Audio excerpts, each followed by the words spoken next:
triple-negative breast cancer has been identified as a silent yet aggressive subtype affecting black women. South African breast cancer specialist, oncologist Dr. Irene Boeddinghaus joins us now to give us some insights on how immunotherapy, otherwise known as TNBC treatment, is changing the landscape on triple-negative breast cancer.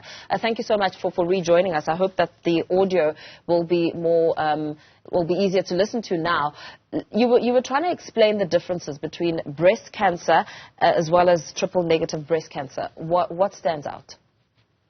So triple-negative breast cancer is a subtype of breast cancer. There are very many different kinds, and it refers to the type of breast cancer that lacks the targets that we use to use targeted agents in our treatment for breast cancer. There are many different kinds of triple-negative breast cancer, but in essence, they tend to be more rapidly growing, more aggressive, and crucially, up until now, the only treatment that we've been able to offer patients is straightforward chemotherapy.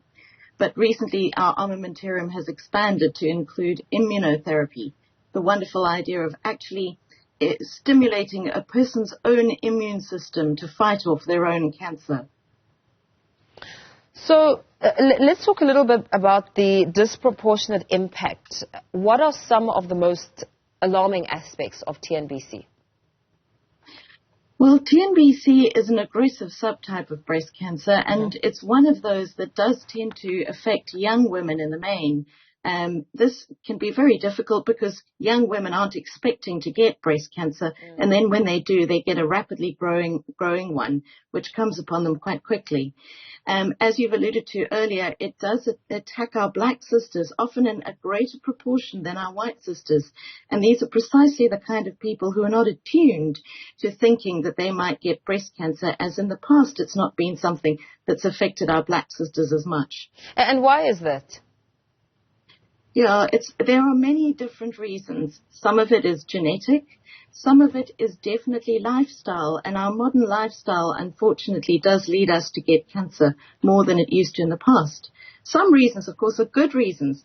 People aren't dying of diseases that they died of in the past, and they are living to get their cancers. But there are many different reasons. What do you think are some of the misconceptions that need to be overcome when it comes to cancer myths, especially as we take a look at South Africa, the demographics in South Africa, and people's beliefs? Well, one of those is that if you're young, you can't have breast cancer. This is a common one, and people come to me and they say, well, I can't possibly be me, I'm less than 40.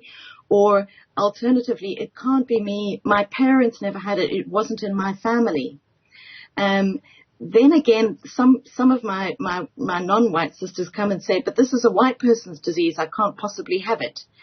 Also, unfortunately, there's a large stigma associated to treatment of breast cancer, and people are afraid of it. They think that chemotherapy and some of our treatments are poisonous and are designed to kill them.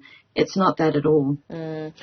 Then how does one begin to understand the risk factors and the role of genetics? I mean, you made mention of genetics being one of the supporting elements when it comes to the differences between black and white. Well, I think it is important to realize that if you get a breast cancer under the age of 50, it's important to check out your genetics.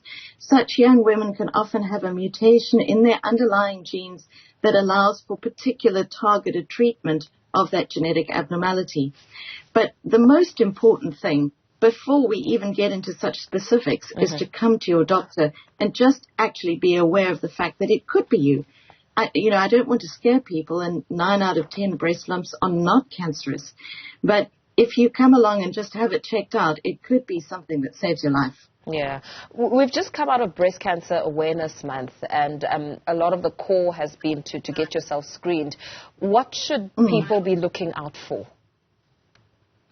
There are many different things. You can go online and find, in general, many things will tell you what to do. You look for a lump, but that's not the only thing. You can also look for an indent in your breast.